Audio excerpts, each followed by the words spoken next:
Everybody, I'm William, I'm Kina. and we are the Nerdy Weds. Today we're talking about kind of a recap, a look at our most recent convention, which was Escape Winter Con, which is a board game I like that, a convention. recap. Yeah. Yeah, a recap. This convention was from, what dates was it from? I don't I don't remember. remember. It'll Okay, be up here. it'll be, in the doobly-doo. It's actually back towards wintertime, which was the whole point for people to come from colder places here to lovely, sunny, glorious, wonderful Florida. Yep, it was at the Wyndham Resort in Orlando, Florida, into February. And yeah, it was a true escape from winter for a lot of people that came down for the convention. People came from all over the country Yeah. to go to this convention. It was great. So let's start with that. Let's start with some things that you really thought were great. And I think that's one of it, that people came from all over.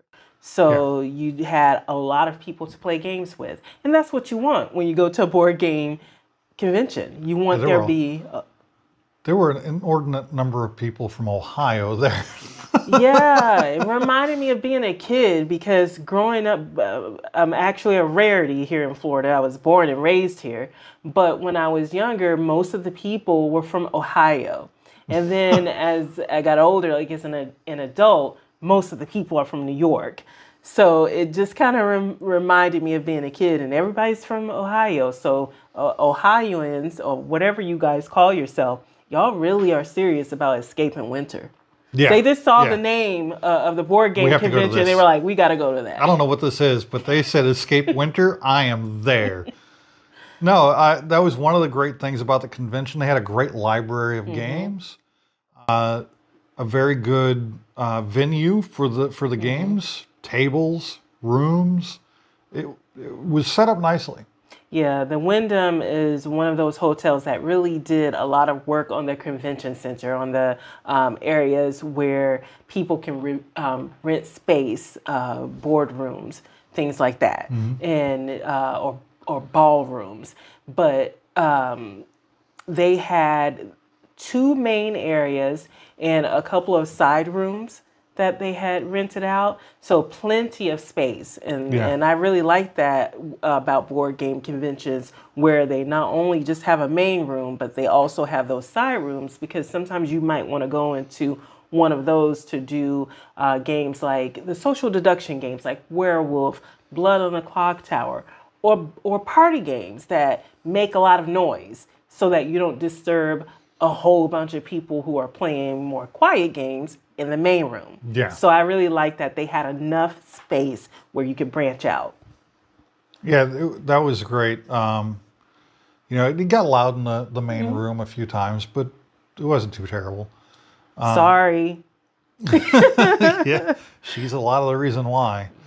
Yelling at me. You weren't even around for most of the games that I played. The volunteer staff. You've commented about the volunteer staff at this convention. That was something I even talked to the person who owns and runs the convention, because their volunteer staff, everyone that I encountered was amazing. They were helpful. They knew answers to all of my questions. If they didn't have an answer, you never felt like you were bothering them, and they went out of their way to find someone who knew the answer or who could help you. It was just a great experience to be able to interact with people who were volunteers, but you could also tell they were passionate about gaming. They enjoyed gaming themselves. It really makes a difference. It makes a huge difference when you got fans of what the convention's about running the convention and showing people how to play games and answering, like you said, any questions you really had. They had somebody who had answers for you. Well, you touched on something there that I really liked. You said having people who can show you how to play games. Yep. Because they had hot games up, and with the hot games, they're already just set up at a table, and you can sit down and play. But if you don't know how to play, you can put up a teacher's wanted sign, But usually with hot games, I'm used to someone being there to show you. So there's a front desk in the main gameplay area where there are volunteers, and every time I would go up to ask someone who was sitting there a question about the hot games, they knew how to play it, and they Yeah, would happily come over and show you how to play. And I thought that, and sit down and play with you. And I that's thought really that was wonderful really games. cool. Yeah. Yeah, the convention space is great. This isn't a review of the hotel, but they really need to renovate the rooms at the Wyndham. They're sorely lacking compared to other venues. But their main convention space, even though they had 3 conventions going on at the same time, we still had plenty of room. So that was good. There was a book convention that you were kind of excited about, but you ended up not cheating on Escape Winter Yes, to I go had to it. said I was going to cheat on the board game convention and go over to the book convention. And I had intentions of doing that. I looked on their website, saw the ticket prices and all of that. I was down. But I got into playing game after game after game, and I didn't end up cheating. I stayed Well, loyal. I she stayed stayed cheating loyal. on board games, not cheating on the convention. Oh, okay. I'm playing. I'm Like, playing. huh? What? Oh, yeah. Don't play like that because I don't cheat. She does not cheat. So, uh, yeah, the flea market. That was another thing I really liked about the convention. That they had a flea market. I absolutely love flea markets, and sometime I want to take a chunk of our collection to a flea market and make room for new games, and maybe recoup a little bit of cash with some of the stuff behind us to buy new I games. wonder which ones you would take to the flea market. That is a topic for another day. That's a topic for another day. Yeah. Yeah, it's there are a few games on the shelf that I would take to flea market just merely because we don't play them and we gonna make room for ones that we do. Well, the ones that you bought at the flea market at this convention, I do believe you have room for those, so there is no need to take anything out just yet. But what were My some little of the hoarder. games you want to talk about? Some of the games that we got at the flea market, some being three. We only We got had three three. games. They're all games I'm super excited about. We got so first off, we're on our way to the flea market. She gave me a budget.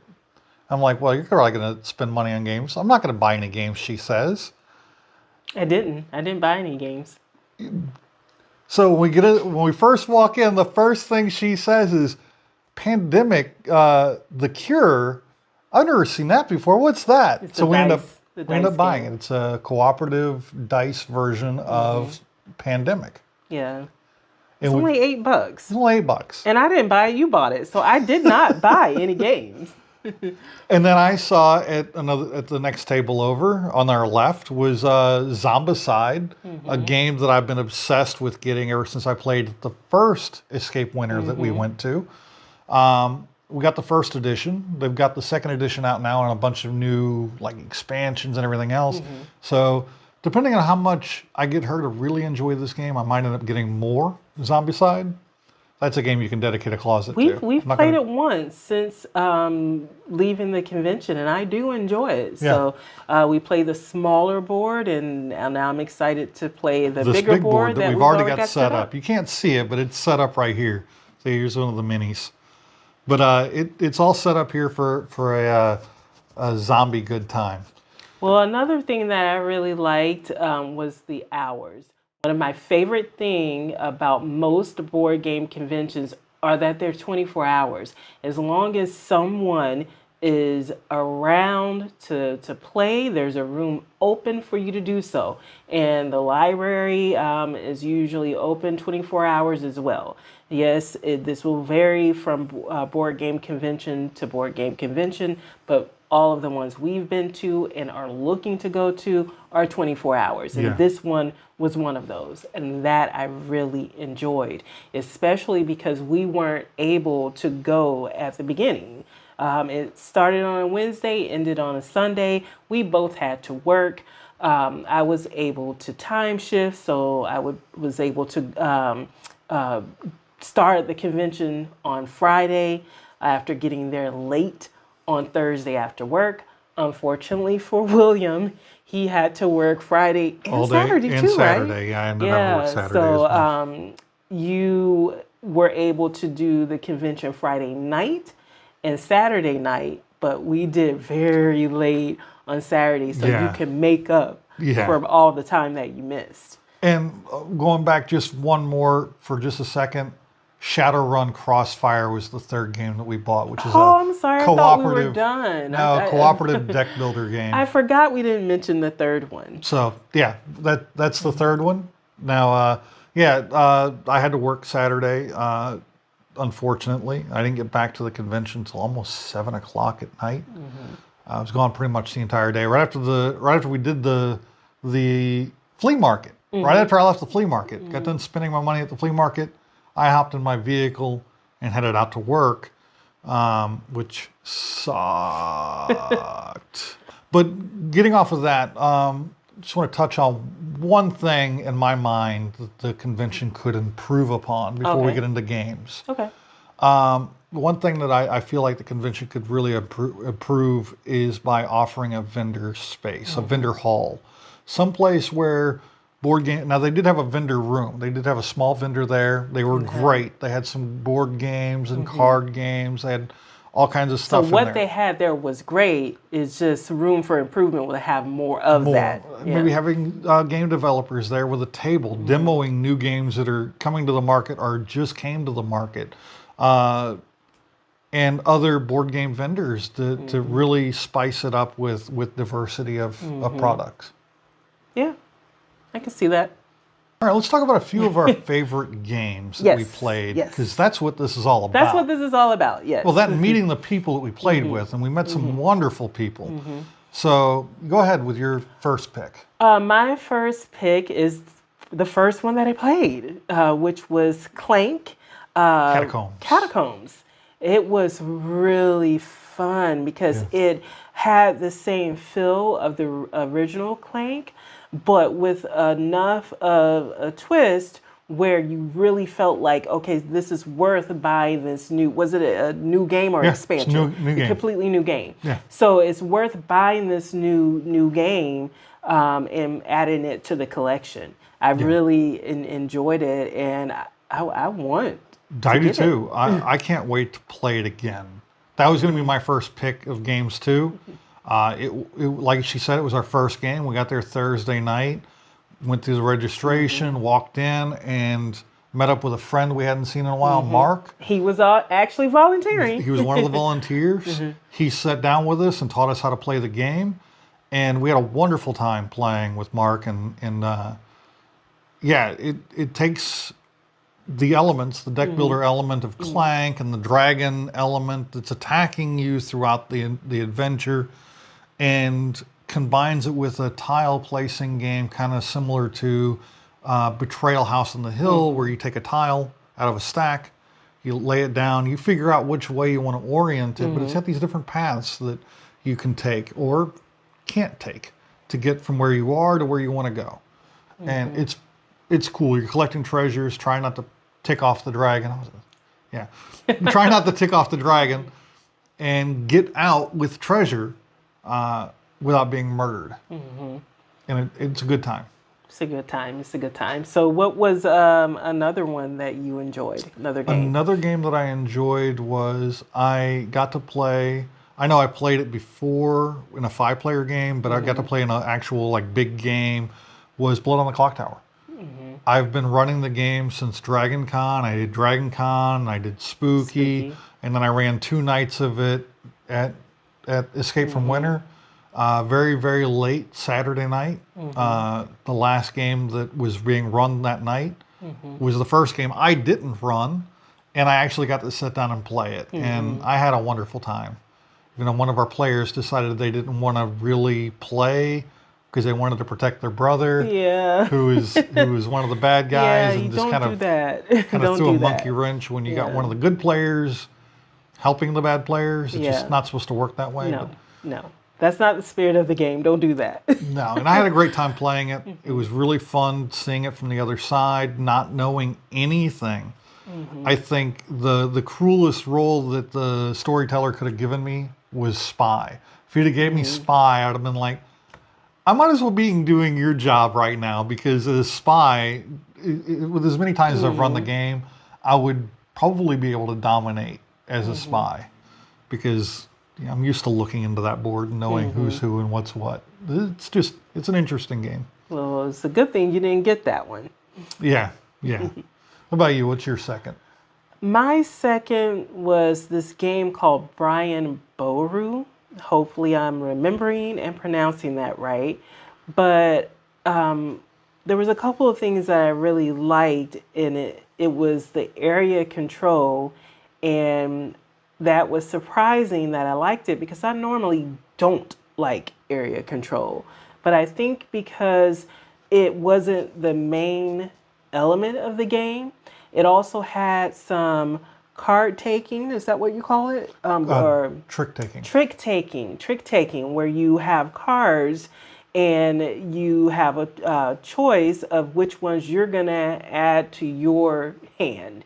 And then you pass it around to the next person. Oh, that's drafting. Draft drafting. taking. Card drafting. Card drafting. And the next person chooses, and you do that throughout the game for the different rounds of the game. And it just adds a very dynamic element to it that I liked, because you can kind of learn, or think you can learn what other people are going to choose and what other people are going to do, and then adapt from that. Or hate draft. Or hate draft. And do that even when sitting down and playing with people you don't know, because I didn't know any of these people that I was playing with. But when you play over a number of rounds, you kind of feel like maybe I might have a chance. But it's fun, because when you're doing your area control, you're going to have to mess with people. If you want to have a chance in the game, that's the only way to do it. So you can't play nice. And the people that I was playing with. So it's not co-op? Oh, no, it's not co-op. No, not at all.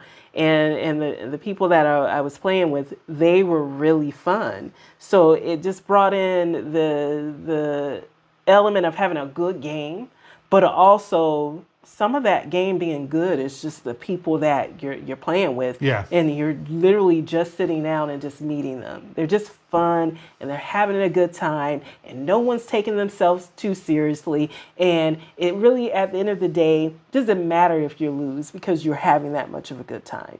So Brian Boru, that was the second game that I really liked.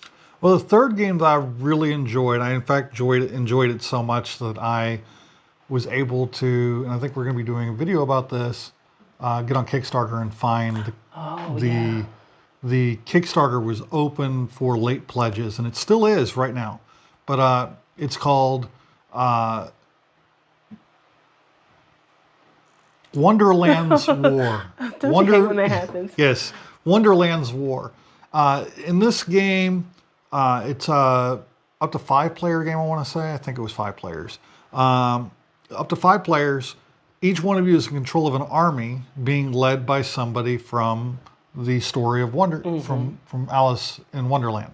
One of them is Alice, one's the Queen, one's I was playing the Mad Hatter, and there's a couple other characters. I can't remember their names off the top of my head right now. The cat? What was the cat's name? Cheshire Cat? The Cheshire Cat? And Babadook, or whatever his name is. Yeah. I think that's the name of the character. But each one of them has forces that they can send out, deploy, kind of like worker placement, but it's area control, and it is a game where you're doing bag building. Mm-hmm. So the first part of the game is you're collecting resources to put in your bag, very much like Quedlinburg. You're collecting different tokens to put inside of your bag. During the battle, you're pulling out those tokens, and you're finding out whether you lose a unit in the battle or you're advancing yourself along the score track, a certain number, depending on the value of the coin, the token. If you lose all of your units, you've gone bust. Some things happen, and you've lost that battle. You're no longer in the battle, or you pull out a blank hand. That means you've stopped fighting in that battle. Once you win the battle, you can't continue going. You have to stop, and you score points based on all kinds of different things, and all kind. It's just a really cool way to use the same mechanic that we really enjoy in Quacks at Quedlingberg, where you have you have a bag full of ingredients, and some of them are bad, and you pull out a bad ingredient, it can blow up in your face and put you out of that round, and you don't score anything, and you kind of like, it's a push your luck element. Yeah. And there's like 7 different places on the board that you're fighting over with the people around you, and it's a great conflict. And the fact that neither one of you has any real control over how the battle's going, it just, like I said, it's push your luck. You don't want to do silly things and end up with a bunch of negative tokens in your bag. There are ways to eliminate a few. I don't want to get too deep into it, but it was good. Because you'll probably talk about it more when you talk about the Kickstarter that's out there. Okay. The thing I liked about it, I didn't play it, I saw you playing it, was just the eye candy of it all. Oh, the miniatures are beautiful. And speaking of eye candy, that brings me to my third game. It wasn't the best game out there, but it is one that I saw a few years ago as a hot game at a board game convention, and I saw this family playing it, and they were having a blast. And since then, I've wanted to play it, and it's called River Dragons. And they have the huge pieces. They kind of look like huge minis, and they look a little bit like farmers, samurais. I don't know what you call them. I'll have to put up a picture, and you guys tell me what you would call these minis. And there are 4 different factions, and the mini represents a particular dragon faction. And it's a dexterity game. You are basically using wooden pieces of different sizes to build a bridge to get to the opposite side of the board before the other players. I never saw this game. And you will have to make sure that you are getting the right size piece of board, because you're placing your stone first, then you're putting the board, and if you didn't measure it correctly, then you lose that board. If someone else puts down a card to block on their turn to block what you've done, like maybe remove a stone or remove a board, it can really mess up your game and your efforts to get to that next side. So it was really fun. It's one that I can see, being a little tipsy at a game night and putting it on the table for people to play, or not being tipsy at all, but playing with your family and playing with kids. People of all ages will love and have fun with this game. Now that's the one that was the big mat, right? Okay, yeah, I remember that game. I've always wanted to play it. Same. We saw it at another convention, like you said. It was a hot game at that time. They had it set up like a hot game this time. I heard wonderful things about it from different people. It was fun. We played the other one, that other dragon one there is one of the hot games. I can't remember what it's called, but it was cute. It was fun. Especially hot dog. Yeah. Shout out to hot dog. Those were the games I really enjoyed. I enjoyed other games. Just getting into all of them just. Well, we will be doing a separate video, because our wrap up for February are basically the games we played at this convention. Yeah. So that will be a separate video. But anything else you want to add about the convention? The fact that we got in so many games, even me being gone as much as I was able to get in quite a few games, and that was the purpose of the convention. It did its job. make sure you like, comment, and subscribe. Let us know what your favorite board game is. Or have you been to a board game convention we haven't mentioned in a video and you'd like to share that with us? We'd love to hear about it. Then until next time, Stay nerdy.